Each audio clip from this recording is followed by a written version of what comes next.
maka malaikat maut turun ke sini. Makanya ketika sakaratul maut sudah datang, maka yang baca Quran hentikan.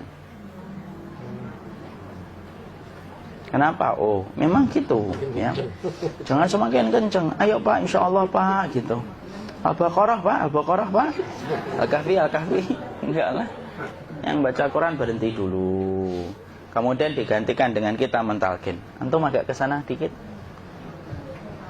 Masya Allah ya. Orang yang meninggalnya kooperatif ini.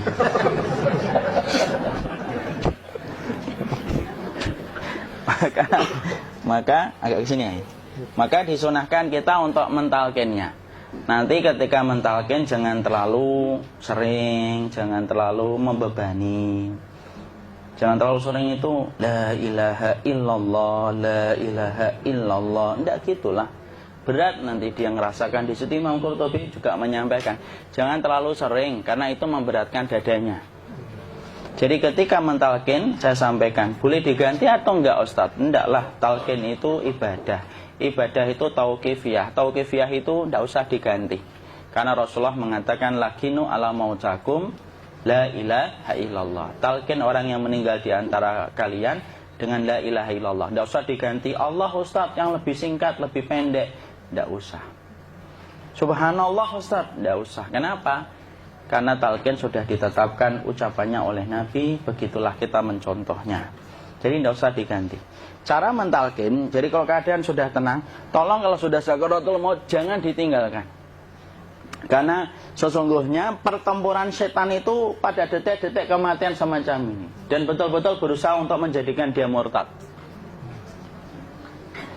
Nanti makanya di situ di buku nanti dibahas kan, pertempuran setan itu sampai detik-detik orang mau mati itu sudah ayo kufur, murtad aja tuh, kamu sakit kan? Nah, itu kayak gitu. Makanya jangan ditinggal. Capek gitu kok nggak meninggal gitu ya. Udah gantian mas. Dan jangan kemudian meninggalkannya. Mangkat dulu gitu. Tidaklah, janganlah. Terus ditampingi terus. Kalau bisa ya sudahlah, berikan waktunya kita untuk sementara waktu itu betul-betul berkhidmah kepada orang yang kita cintai terakhir kalinya. Cara kita kemudian mentalkin adalah, yaitu adalah di sebelah kanannya la ilaha illallah. Biarkan dia mencerna dulu, tidak usah buru-buru kemudian kita langsung nimpali lagi. Dia mencerna dulu sembari kita doakan, peluk, ya Allah dimudahkan gitu. Kalau ada orang yang bisa ngucapin la ilaha illallah, itu siapa yang memberikan itu Ustaz? Yang memberikan kekuatan Allah Pak. Karena ngomong aduh aja sudah tidak mampu. Makanya Allah berfirman dalam surat Ibrahim, yusabbitullahu alladhina amanu bil qawli tsabit fil hayatid dunya wa fil akhirah. Allah teguhkan perkataan orang yang beriman dalam kehidupan dunia dan akhirat. Dunia itu ya ketika menjelang kematiannya. Makanya dia bisa ngomong la ilaha illallah. Sebenarnya ngomong aduh aja udah gak mampu. Kalau bisa ngomong, dia pasti ngomong aduhnya dulu. Tapi Allah yang menggerakkan. Ngomong la ilaha illallah. Makanya makana akhiru kalamihi la ilaha illallah dakhalal jannah. Barang siapa akhir kalamnya itu adalah la ilaha illallah, pasti masuk surga. Makanya kita lagi la ilaha illallah. Dah. Cara dulu. Enggak usah minta diburu-buru ya. Enggak usah gini. Ayo la ilaha illallah. Ayo.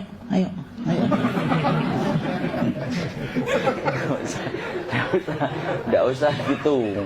Ya, biarkan dia pelan-pelan gitu. Ayo tapak, ya Allah capek saya Pak. Enggak usah gitu. Ya, ucapkan la ilaha illallah. Kemudian dia mencerna. Lalu kalau dia sudah mengatakan, untuk mengatakan la ilaha illallah. Ya, kalau sudah mengatakan la ilaha illallah, berarti sudah. Tidak usah ditalkin lagi, tidak usah. Belum meninggal juga Ustaz? Tidak apa-apa, biarin aja. Dia di situ aja. Kecuali dia ngomong lagi dan gak usah diajak ngomong alhamdulillah ya Pak, ya Allah gitu. Terus dia jawab alhamdulillah ya. Itu berarti ucapan terakhirnya alhamdulillah. Atau ketika habis ditalkin la ilaha illallah, dia ngelihat air. Nah itu berarti ucapan terakhirnya air. Talkin lagi, nggak usah marah. Aduh Pak minta air. Mau minta air nanti aja dikubur gitu loh. Jangan gitu. Biarin aja, jangan kemudian setelah la ilaha illallah La ilaha illallah. Terus, ayo tutup, awas ya ngomong lagi ya. Nggak usah gitu juga. Maka kemudian setelah la ilaha illallah sudah, nggak usah diajak ngomong gitu. Terus kemudian nggak usah ada anaknya perempuan, ya Allah Pak, sudah bisa ngomong la ilaha illallah, usah gitu. Cukup dalam hati alhamdulillah gitu. Diam kita dengerin gitu. Disitulah nanti biasanya detik dia terakhir. Dia nanti ngeliat di sini Pak, prosesnya itu. Nanti kaki langsung sebagian jempol dingin dia.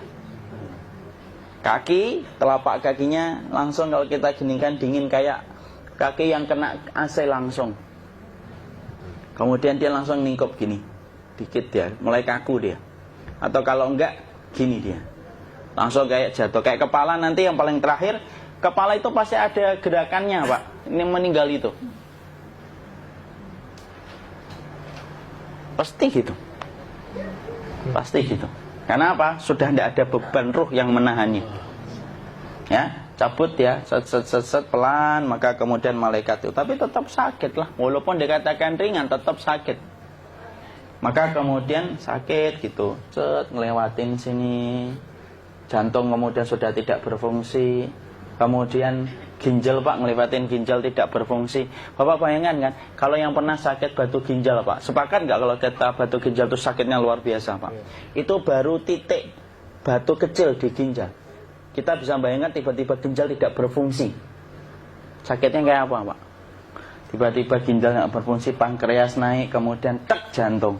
Jantung ini dia masih hidup dia, di sininya masih hidup walaupun jantungnya sudah berhenti. Naik. Kemudian mata, dia ngelewatin mata. Organ tubuh yang paling setia sama ruh itu mata. Maka kemudian mata dia ngelihat dia, set. Ngelihat set keluarnya, set naik dia. Nah, dilihat ini sama dia. Makanya Rasulullah mengatakan innar ruha idza qubida tabi'ahul basar. Ruh itu kalau dicabut, mata itu ngikutin kemana perjalanan ruh itu. Makanya ada yang meninggalnya gini. Ya itu bukan tanda su'ul khatimah. Itu tanda fitrahnya mata ngikutin ruh. Atau kemudian bukanya sedikit. Ada yang kayak senyum Pak. Ada yang kesini yang keringetan. Nah, itu tanda husnul khatimah. Ada yang senyum. Jadi sakitnya setelah selesai itu plong gitu loh. Makanya kemudian ada yang tersenyum. Maka itu tanda. Kalau kita ngelihat orang yang membuka mata kayak gini, tidak usah takut. Cepat-cepat kemudian kita nanti tutup. Biasanya kalau terlalu lama, itulah yang menjadikan ini tidak bisa ditutup. Makanya harus pakai kapas akhirnya. Karena apa? Karena pas meninggal nggak langsung ditutup. Biasanya karena perawat takut, dokternya juga nggak tahu itu, dibiarin itu. Makanya ada beberapa mata yang ditutup pakai tensoplas kan? Sebenarnya kalau langsung bisa nutup dia, fitrahnya nutup mata itu. Jadi kemudian kita baca Allahumma firlahu warhamhu wa'afihi wa'fuanhu atau bismillah wassalatu wassalamu ala rasulillah, tutup. Bismillah. Tidak usah takut. Kecuali buka lagi ya, ini baru kita kabur bareng. Kalau buka lagi Pak, insya Allah Pak, ya Allah ya kita kabur bareng-bareng Pak. Diusap Pak, diusap gini. Enggak disenggol gini enggak. Begini kan, sudah meninggal dunia. Tangan boleh begini, boleh diluruskan, enggak ada ketentuannya. Boleh gini, boleh kemudian lurus. Tidak usah disalahin kalau ada yang lurus. Lu itu tangannya gimana sih? Posisikan kayak sholat. Nah, ada perintah kayak gitu. Jadi kemudian dikondisikan saja. Terus maka kemudian dipijit-pijit, akiknya dikeluarin. Kemudian jamnya dilepas, gigi palsunya dilepas kalau ada. Ya. Kemudian apa setelah itu? Coba buku.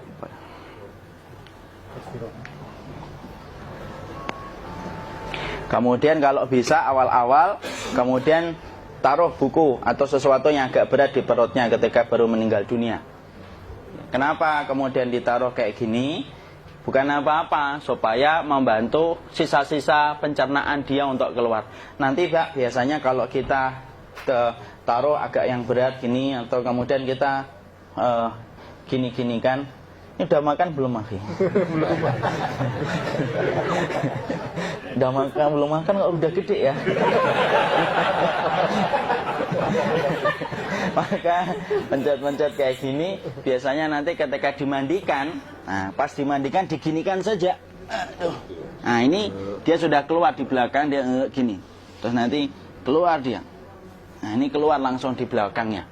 Dan memperlakukan orang kalau sudah meninggal dunia itu yang lembut gitu. Kenapa? Inna kasra admil mayyiti kakasri admil hayyi. Mematahkan tulangnya ketika orang sudah meninggal dunia itu lebih dia rasakan sakit ketika mati daripada ketika masih hidup. Tuh Islam itu sampai sama orang mukmin itu kalau sudah meninggal aja sampai selembut itu. Kok hidup kasar itu kebangetan dia jadi orang itu. Mau sampai orang mati itu kemudian disuruh yang lembut, kalau ada aib disuruh nutup, tidak boleh diceritain. Misalkan di belakangnya beliau ini ada tompel, gagah-gagah tompelnya gede gitu, tidak boleh cerita. Masya Allah loh, sampai segitunya sunnah itu ngajarin kita untuk nutup aib.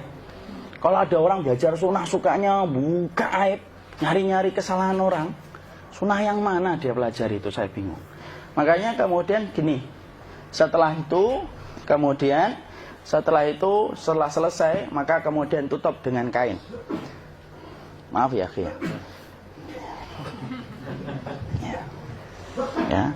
Nanti kalau nggak kuat napas ngomong ya. Maka ditutup kayak gini, ditempatkan kemudian jangan di tanah tapi di atas dipan. Karena apa? Syekh Abu Malik Kamal Said Salim dalam Sahih Fikih Sunnah menyampaikan supaya tidak cepat busuk. Dia taruh di atas. Kemudian ditutup pakai kain apa saja, ya, sembari nanti kita mempersiapkan tempat mandinya, tempat kafannya dan yang lain sebagainya. Maka kemudian kalau ada yang datang boleh dibuka. Kemudian kita mencium ininya apa? Kemudian keningnya. Kemudian kita berdoa, nutup lagi kayak Rasulullah ditutup. Kemudian yang datang terakhir itu salah satunya Abu Bakar. Dibuka kemudian beliau, ya Allah ya Rasulullah, engkau adalah orang yang percaya hidup dan matimu, dan tidak mungkin Allah itu mematikan engkau 2 kali ya Rasulullah. Maka kemudian ditutup kembali. Saat itu para sahabat dalam keadaan mendung semuanya. Maka disitulah kita lakukan kayak gini. Ditutup gini Ustaz ya, kasihan tidak bisa nafas, insya Allah tidak butuh nafas lagi. Jadi kemudian kita semacam ini, kita persiapkan apa yang bisa kita lakukan. Nah itulah proses kematian dari sakit sakaratul maut sampai kematian.